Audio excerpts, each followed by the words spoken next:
Now, that doesn't mean you have exclusive rights around the world, because there could be similar ideas that are similar in nature. There always is around the world. But what it allows it to do is stamp that idea with you, and then once it vets through the process of a review committee, a local review committee, which is a review committee of experts, those experts then move the stage from stage 1, stage 2, and stage 3. Respectively, each stage is issued 33 credits. Well, 33 on stage 1, 33 on stage 2, and 34 for the final 100 credits, once something is funded. But what this does is it kind of moves the process and the efficiency much faster. If you guys have ever been in the investment world, or if you've owned a business, or you have a relative or friend that's owned a business, they neither got their funding from 3 sources, well, usually 2, friends and family, okay, in most cases, an investor, which could be an angel investor or a friend that they may know, or a loan from a traditional bank. The reason why the economy, one of the reasons I should say, why the economy has a slow stalling, why it's not picking up globally, is because those traditional methods are closing. They're hurting. So most people can't now go to a traditional bank to get a loan to start any kind of business in the US or globally, depending on what the nature of the business is. It's not as open as it used to be. And friends and family, it all depends if they happen to be within your inner circle. Your wife, your friend, your brother, your sister, your husband. If they don't give you the money, that's your friends and family circle, which I could draw here. If they don't give you the money, then where do you get the money from the idea for?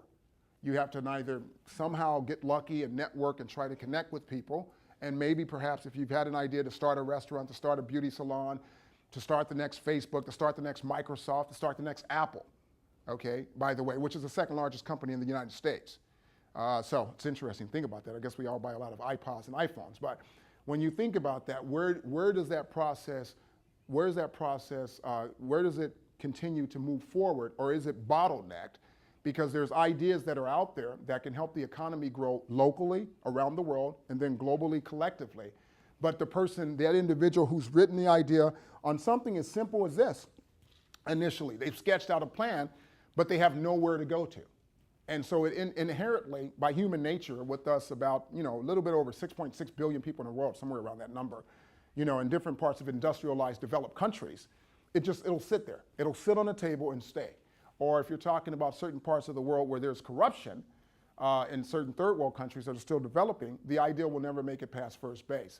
But if there's an international structure and platform, similar to a Facebook kind of structure, where people can upload it, and the investment community around the world can see it.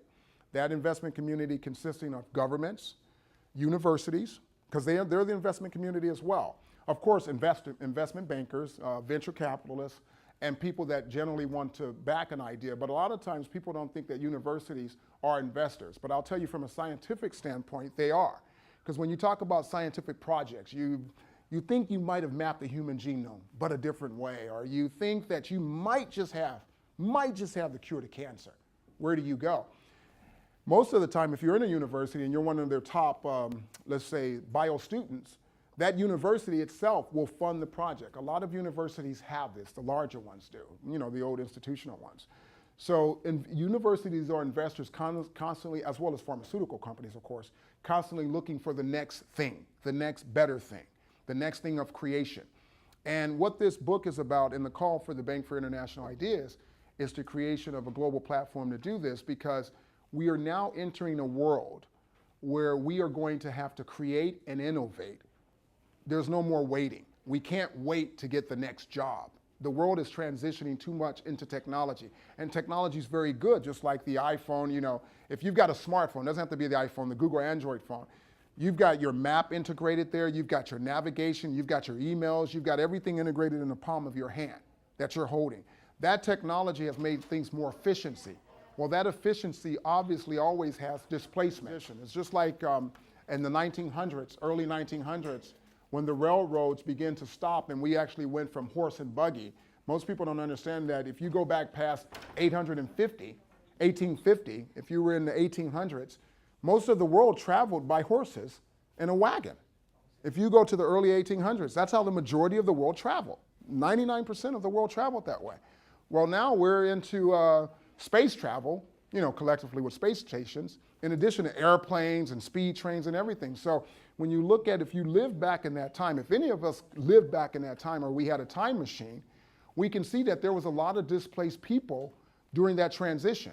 Because as the railroads built up, now, the people that had the horse and buggy business, the people that lived life in an old world way, were left behind.